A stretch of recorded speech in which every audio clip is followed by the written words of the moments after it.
When Canon first released the Canon M50, it was nothing to write home about. Even I complained about it. But the whole thing is like come on, 1080p. Stop with this 60 frames per second stuff. Like, do what everybody wants you to do.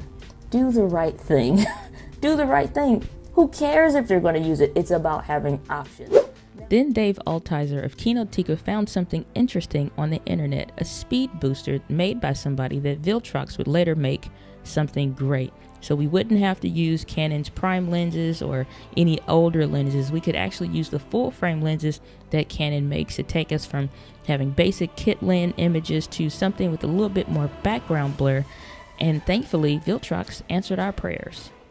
So while the speed booster isn't necessarily needed for the M50, let's get into what really makes this an awesome piece of kit and why I think if you plan to keep the M50, you should probably consider picking up one of these.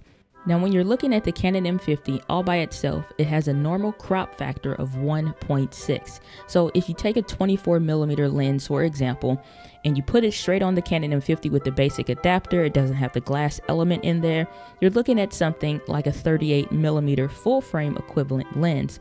However, when you swap out the normal adapter with the speed booster that does have that glass element in there, that 24mm lens now becomes a 27mm lens instead of 38. So quite the significant difference, and you can kind of see why you would want some of that distance back that otherwise or magnification that you're getting with the M50 just by using the speed booster for at least 150 bucks.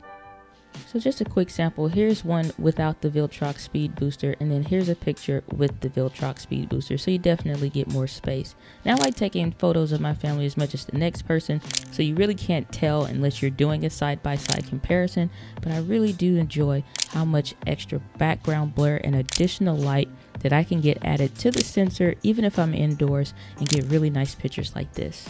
As someone that's primarily a video person and done tons of videos with the M50, autofocus is super important, so I'm glad that Viltrox has where it's the same electronics for the most part as a regular Canon adapter, and they have a USB port on there so you can update it with any firmware updates.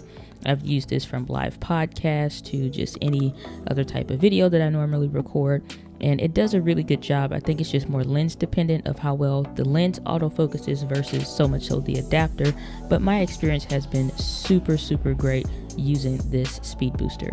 So if a camera like the Canon M50 is one that you have on your buying list or you plan on keeping for a while, I definitely put my stamp of approval on the Viltrox Speed Booster. But let me know in the comments or questions that you have down below. As always, live with passion, and I'll see you guys on the next video.